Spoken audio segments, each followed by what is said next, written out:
नमस्कार दोस्तों, कैसे हैं आप सब। आप सभी के लिए यूपीपीएससी के द्वारा आरओ एआरओ का एग्जाम कराया जा रहा है। आप सभी को जैसा कि पता है, इसके लिए सबसे अच्छा बुक माना जाता है घटना चक्र की। दोस्तों, यह घटना चक्र हर एग्जाम के लिए इंपॉर्टेंट है। पीसीएस, यूपीपीसीएस, किसी भी state PCS, UPSC, RO ARO, हर एग्जाम के लिए।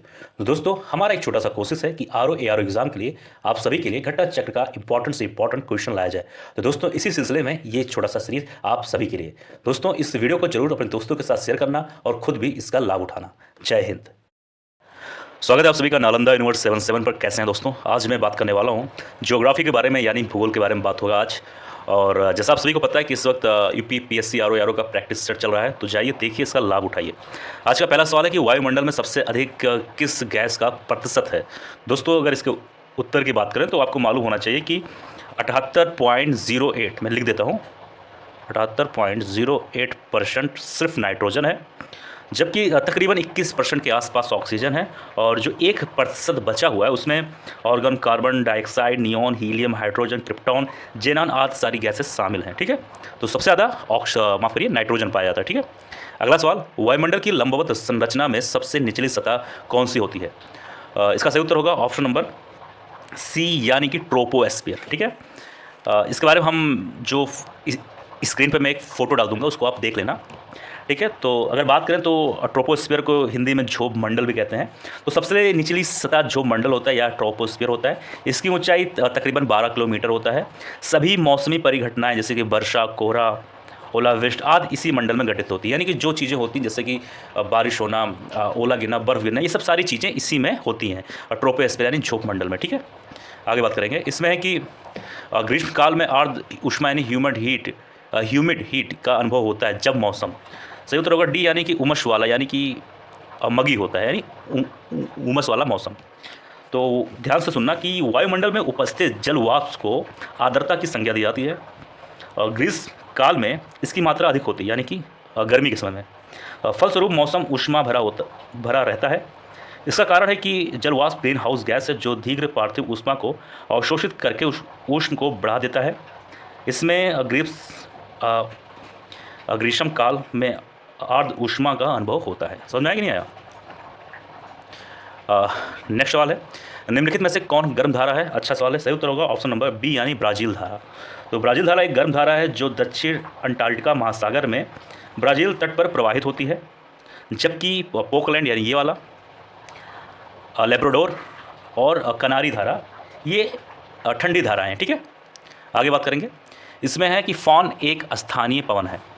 इसका सही उत्तर होगा ऑप्शन नंबर डी, यानी कि स्विट्जरलैंड का। ठीक है, तो फॉन जो है अल्प्स पर्वत की दक्षिणी ढाल से ऊपर चढ़कर उत्तरी ढाल के सहारे नीचे उतरती है।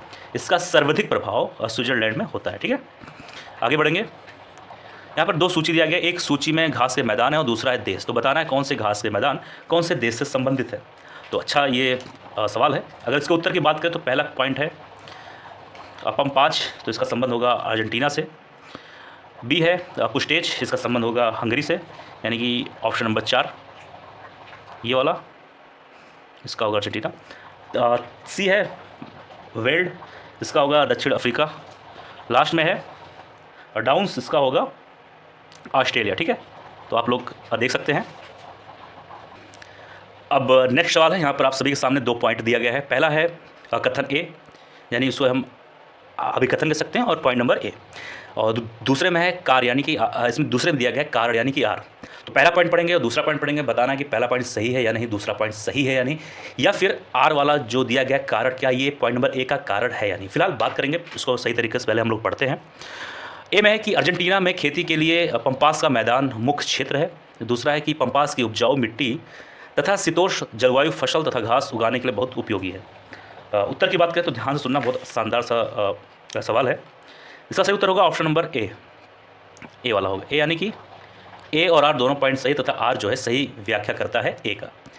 यानी कि ध्यान से देखना, ए में है अर्जेंटीना में खेती के लिए पंपास का मैदान मुख्य क्षेत्र, ये भी बात सही है। और पंपास की उपजाऊ मिट्टी तथा शीतोष्ण जलवायु फसल तथा घास उगाने के लिए बहुत उपयोगी है, ये भी बात सही है। ठीक है, आगे बढ़ते हैं।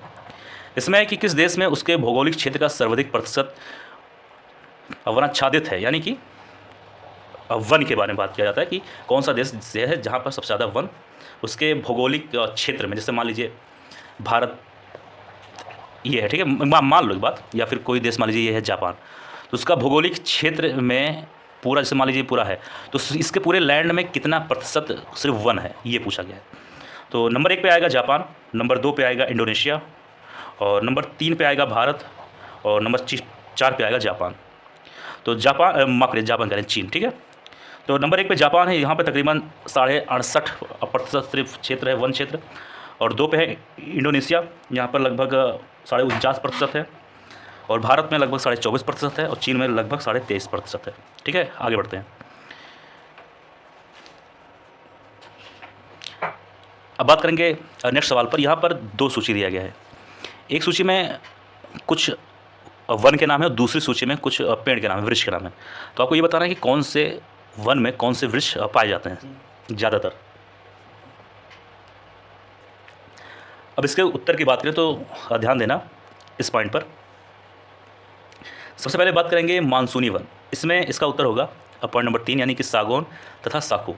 अब बी पे है विषुवत रेखीय वन, इसमें आएगा, एक मिनट, पॉइंट नंबर 4 यानी कि महोगनी योम रोजवुड, यानी कि पॉइंट नंबर बी का संबंध होगा पॉइंट नंबर 4 से।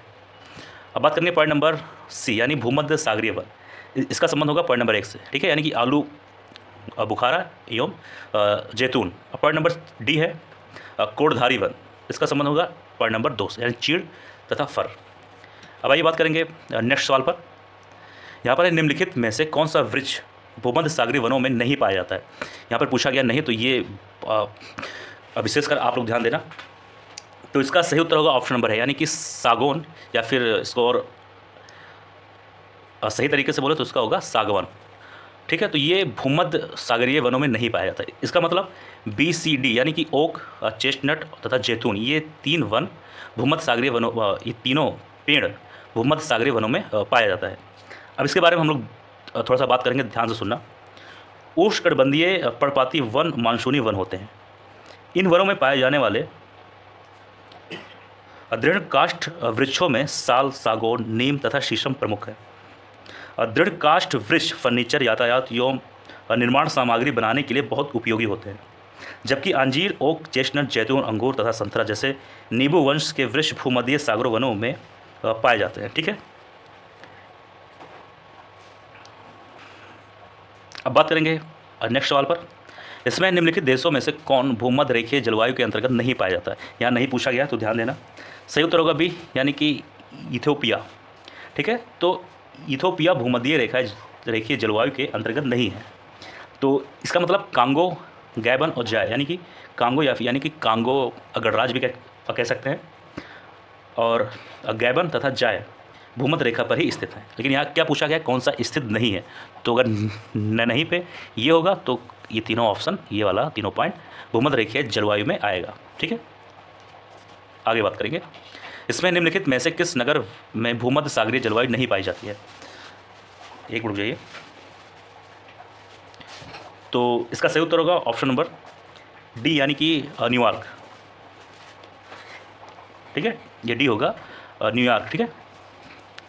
अब बात करेंगे इस वाले क्वेश्चन पर। इसमें है 2 सूची दिया गया है, एक सूची में है जलवायु की किस्म और दूसरी सूची में है क्षेत्र। तो ये बताना है कौन सी जलवायु की किस्म कौन से क्षेत्र से संबंधित है। इसके उत्तर की बात करें तो ध्यान देना। अब यहाँ पे बात किया जा रहा है पॉइंट नंबर 1 में विषुवतीय, तो इसका संबंध होगा, एक मिनट जाइए, पॉइंट नंबर 4 यानी कि कांगो से। विषुवतीय जलवायु का संबंध होगा कांगो से। और बी है भूमध्य सागरीय, इसका संबंध होगा 1 से, यानी कि कैलिफोर्निया से। सी है मानसून, तो इसका संबंध होगा पॉइंट नंबर 2 यानी कि बांग्लादेश से। अब लास्ट में आता है डी, यानी कि सवाना, इसका संबंध होगा 3 से, यानी कि सूडान से। अब एक एक करके थोड़ा सा इस पर विस्तार से बात करेंगे। सबसे पहला हम बात करेंगे इस पॉइंट पे कांगो के बारे में। तो कांगो मध्य अफ्रीका में स्थित एक देश है। यहाँ से विषुवत रेखा गुजरने के कारण जलवायु विषुवत रेखीय है। अब बात करेंगे पॉइंट नंबर 1 के बारे में, कैलिफोर्निया के बारे में। यह संयुक्त राज्य अमेरिका के पश्चिम भाग पर स्थित है। यह भूमध्य सागरीय जलवायु के क्षेत्र में से एक है। अब बात करें अगर हम बांग्लादेश के बारे में, तो ध्यान से सुनना। बांग्लादेश दक्षिण एशिया में स्थित है, जो मानसूनी जलवायु क्षेत्र के अंतर्गत आता है। अब बात करेंगे पॉइंट नंबर 3 सूडान के बारे में। उत्तर पूर्व अफ्रीका में स्थित सूडान में सवाना तुल्य जलवायु पाई जाती है। सवाना तुल्य जलवायु को सूडान तुल्य जलवायु भी कहा जाता है। तो इसके बारे में थोड़ा सा हम लोगों ने विस्तार से बात किया। अब बात करेंगे नेक्स्ट सवाल पर। इसमें है कि संसार का आर्द्रतम स्थान है। तो इसका सही उत्तर होगा बी, यानी कि माशिनराम, जो कि भारत में है और मेघालय राज्य में है। अब बात करेंगे नेक्स्ट सवाल पर। यहाँ पर 2 पॉइंट है। एक पॉइंट पे दिया गया है कथन ए और दूसरे में दिया गया है उसका कारण। तो हम बात करेंगे कि क्या ये वाला पॉइंट सही है या फिर पॉइंट नंबर आर सही, या फिर आर जो है पॉइंट नंबर ए का सही व्याख्या करता है या नहीं। तो पॉइंट नंबर ए में है कि विषुवत रेखीय प्रदेश का पर्यावरण पौधों के अनुकूल है पर मनुष्यों के लिए नहीं। आर में है कि विषुवत रेखीय प्रदेश में औसत वार्षिक तापांतर बहुत कम है। अब इन दोनों कथनों को पढ़ने के बाद इसके उत्तर के बारे में बात करते हैं। इसका उत्तर होगा पॉइंट नंबर बी, मतलब ऑप्शन नंबर बी, यानी कि ए और आर दोनों सही है पर आर जो है ए का सही स्पष्टीकरण नहीं है। यानी कि अगर हम बात करें तो पॉइंट नंबर ए भी सही है, आर भी सही है, ठीक है। लेकिन अगर ऐसा कहें कि आर जो है इसका सही व्याख्या करता है पॉइंट नंबर ए का, तो ऐसा नहीं है, ठीक है। तो ये चीज़ ध्यान देना, ठीक है। यानी कि विषुवतीय प्रदेश में वर्ष भर लगभग समान उच्च तापमान बना रहता है तथा वर्ष भर समान उच्च वर्षा होती है। यहाँ की जलवायु मनुष्य के लिए कष्टकारी होती है, जबकि पेड़ पौधों के लिए अनुकूल होती है। यहाँ सदाबहार वन पाए जाते हैं। यहाँ दिन भर उष्ण बनी रहती है, जिससे बीमारियों का भी प्रकोप अधिक होता है, ठीक है। समझ में आया कि नहीं आया? आगे बात करेंगे। यहाँ पर कहा जा रहा है निम्नलिखित में से कौन सुमेलित नहीं है। यहाँ सुमेलित के बारे में पूछा गया है। तो जाहिर सी बात है वही सवाल है जिस तरीके से हम लोग कई सवालों में बात कर चुके हैं। इस साइड में कुछ जनजाति के नाम है और यहाँ पर कुछ क्षेत्र, तो बताना है कौन सी जनजाति कौन से क्षेत्र से संबंधित है। तो इसका उत्तर जो है फ़िलहाल हम बात तो करेंगे ही, लेकिन सवाल में पूछा गया कौन सा सुमेलित नहीं है। तो नहीं पूछा गया तो होगा बी वाला, यानी कि मसाई जनजाति पश्चिम अफ्रीका से संबंधित नहीं है। तो इसका मतलब क्या हुआ कि बी सी डी कहीं ना कहीं आपस में संबंधित है, यानी कि सुमेलित होंगे। यानी कि किर्गिज जनजाति मध्य एशिया से संबंधित है, रेड इंडियंस उत्तरी अमेरिका से, और एशिकमो जो जनजाति है ये ग्रीनलैंड से संबंधित है।